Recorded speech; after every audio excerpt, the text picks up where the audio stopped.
Hi guys, I hope you're all well and have weathered this flood as good as you can, and hopefully you weren't too affected. Look, I just wanted to talk briefly today on purchasing your family home or your forever home. And I know a lot of you out there already have a good home that you've thought, okay, we're going to renovate it, we're going to put some money into turning it into our dream home. And you've got your quote back from your builder and you've just realized how expensive that is going to be.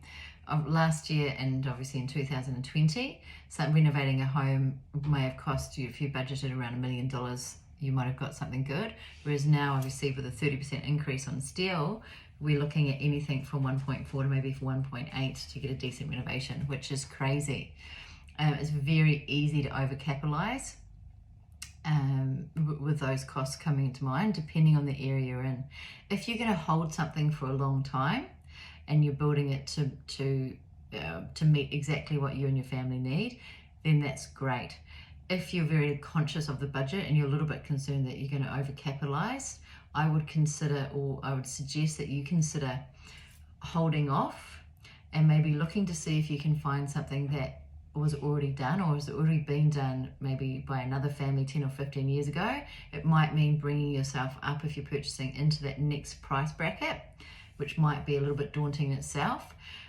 But in the long run, you've got more chance of capital growth, and you've obviously not going to have the stress of building and the costs associated with that at the moment.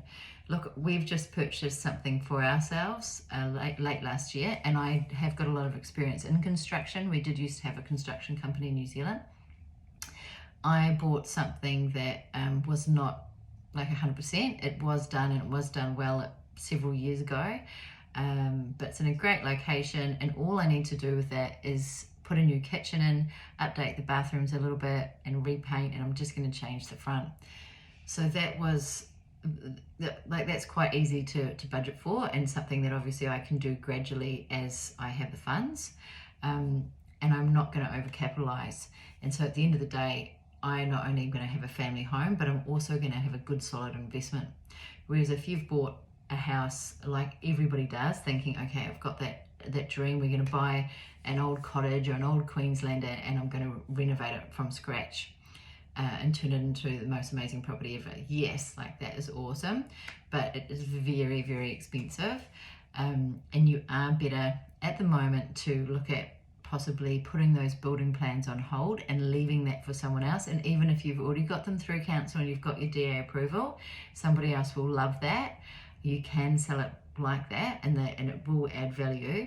But look to buy something that's already done or has been done a little while ago, and you only need to tweak it a little bit. That's my advice for today.